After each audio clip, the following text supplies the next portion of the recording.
Hello and welcome back to the coding lecture brought to you by Newton School. If you don't know me, my name is Aditya Rajiv and I am an incoming software engineer in Boeing, India. If you have seen my previous videos, you would have understood that we have started object-oriented programming and we have discussed features of object-oriented programming, what are constructors, and inheritance we discussed in the previous video. So please do go and watch the previous videos if you have not yet. Although this video, it will be different only, you won't have to worry much. In this video, we will be talking about access specifiers, access modifiers, however you want to call it. But before beginning the video, I would like to tell you about Newton School. It is a NetTech company which prepares you for a career in tech. And it has a courses in a full stack developer wherein you don't have to pay anything. You can join for free. And once you get a salary in a good product based company with a salary of more than 5 LPA, then only you have to make a payment. So that is really nice about this company. And there is this Launchpad section over here, which is a recent initiative wherein you will have doubt solving mentors. And basically this is launched only for people who want to start learning coding from scratch and build their career, right? So in this video is a part of Launchpad only. You can find other details over here by going to the Newton School website. All right. So let us now see about access specifiers. So what are access specifiers? So in a class, the data members and data, the functions, the methods that operate on the data, they can be either private, public, or protected. So the first type of access modifier is called as public. Okay, so public modifier, you can call it modifier or specifier, whatever. Right, so public modifier means that like whatever data and functions are declared under public section, that can be accessed anywhere outside the class, anywhere. Okay, so suppose I have a class called car, all right, and I am going to declare some data members under the public section. Data members like, you know, int, what should I say? Length of the car. And I can also say like a string type. Is it a sedan? Is it a hatchback? Is it a SUV, like that? So I guess I have to declare a string here.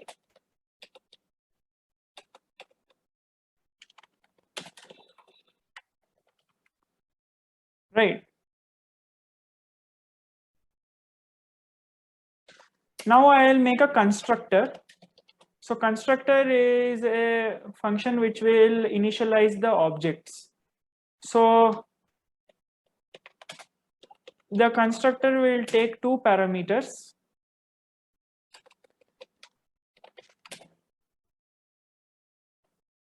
And those parameters are going to be basically the length of the car and the type. So here I should say length equal to L and type equal to T. And let me have an output function to print the details. So the output function will print what? Length as well as type.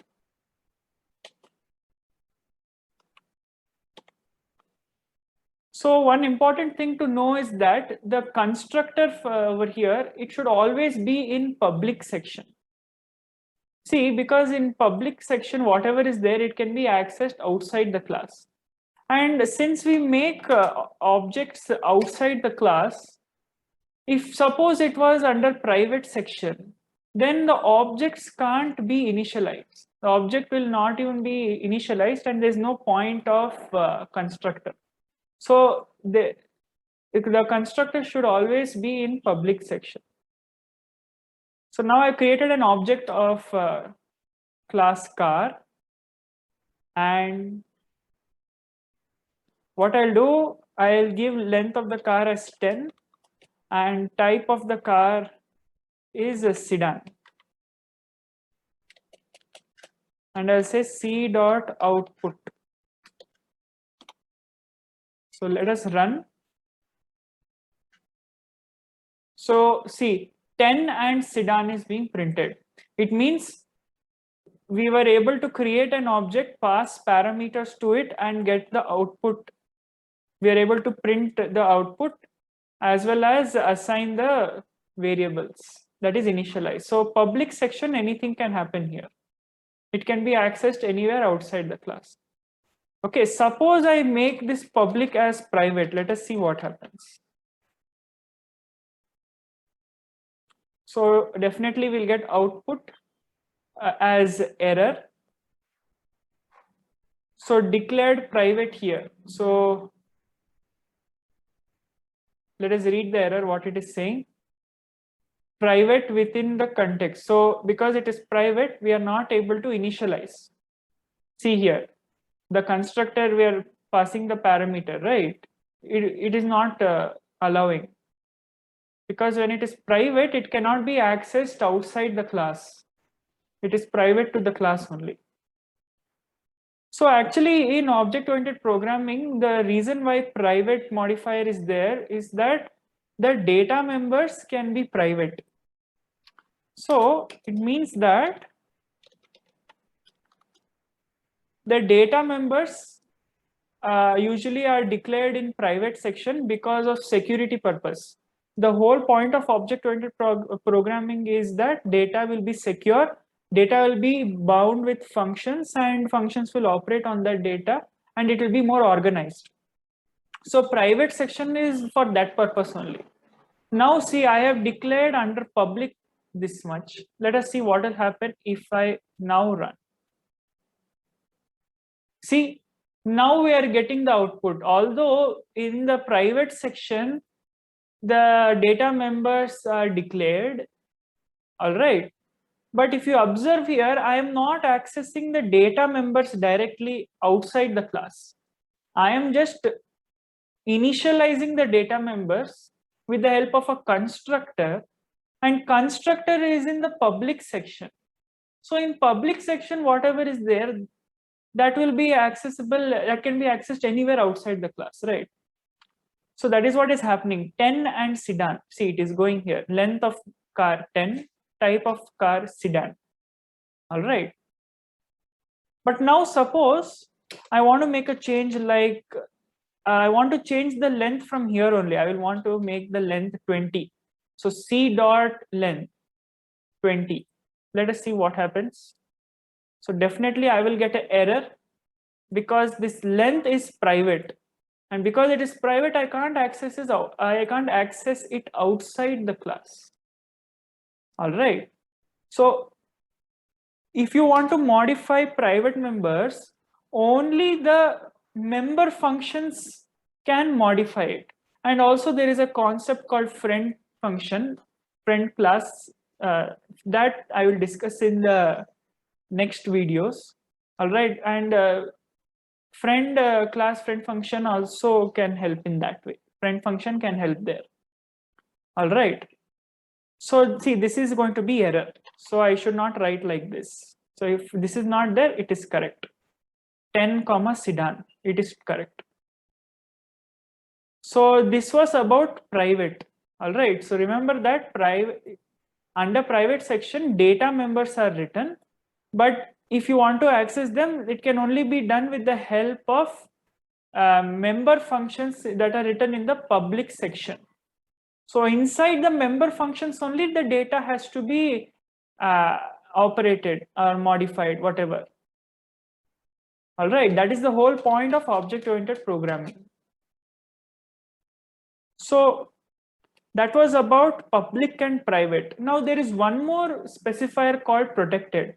Protected specifier means that the data members and the methods which are declared in the protected section that cannot be accessed outside the class, same as private. But the catch here is it can be accessed in the derived class. So protected specifier will come along with inheritance. Okay, it will come along with inheritance. So what I'll do, I'll keep actually 1 second. I'll keep these two attributes in a public section only. All right, and in private section, I'll say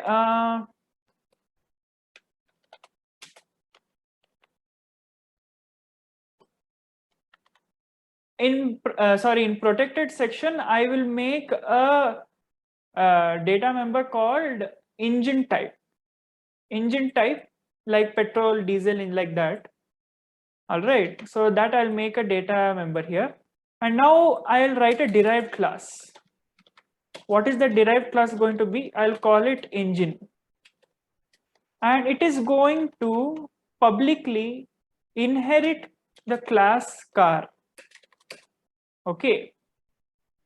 So it is going to publicly inherit the class car.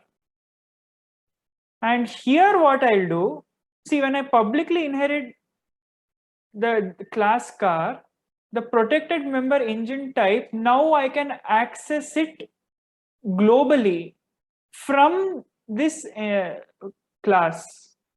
With the help of this class, I can access that. Okay, so what I'll do,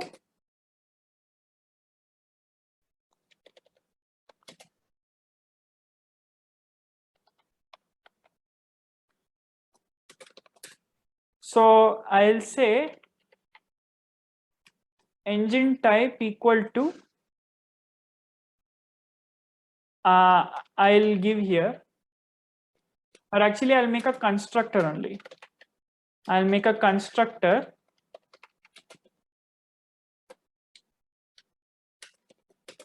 and I'll say engine type equal to S, and here I will print that.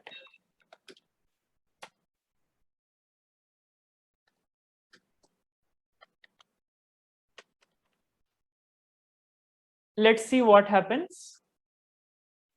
So now I have declared a class engine, and then I have made a constructor wherein the engine type, which is a member of the class car, and it is under protected section, that I'm initializing it now. All right. So I have made an object of engine class and I'm giving petrol here as the parameter in the constructor. So engine type becomes petrol. And if I hit run, it is printing petrol as I am calling this output function in which is in the derived class engine. All right. Now suppose I want to change the length which is present in the parent class car. Will that happen? So that will give error because it is private, and private cannot be accessed anywhere outside the class, even if it is with the help of inherited classes. So only protected members can be accessed in the inherited classes, and that too the public access specifier in the derived class should be public to be accessed publicly. So this access specifiers and inheritance, that also will be a different video. All right. And I'll tell you like what will happen if we change this. So for example, see, we are inheriting the class publicly. If we change it to private or protected, then what is going to happen? So all that I will be discussing in the further videos along with friend function, friend class, and then we'll move on to polymorphism and virtual function. Okay. Then before that, we have to also do function overloading. All right. So I hope you are able to understand what is public, what is private, and what is protected. So just a quick summary. Public means it can be accessed outside the class. Private means it can't be accessed outside the class. It can't be accessed anywhere. It can only be accessed with the help of friend function or the member functions that are declared in the public section of the class itself. And protected specifier means that the data members can't be accessed outside the class, but can be accessed in the inherited classes. And constructor should always be in public mode, otherwise we won't be able to initialize the object. So that's all for this video. I really hope you liked it. Please hit the like button, share it with all your friends, subscribe to the channel. It will help the algorithm. And visit the Newton School website in the Launchpad section for quizzes, assignments, and more such stuff. All right. So until the next video, keep revising these things, and I'll see you there with another topic. Okay, so stay tuned. Bye.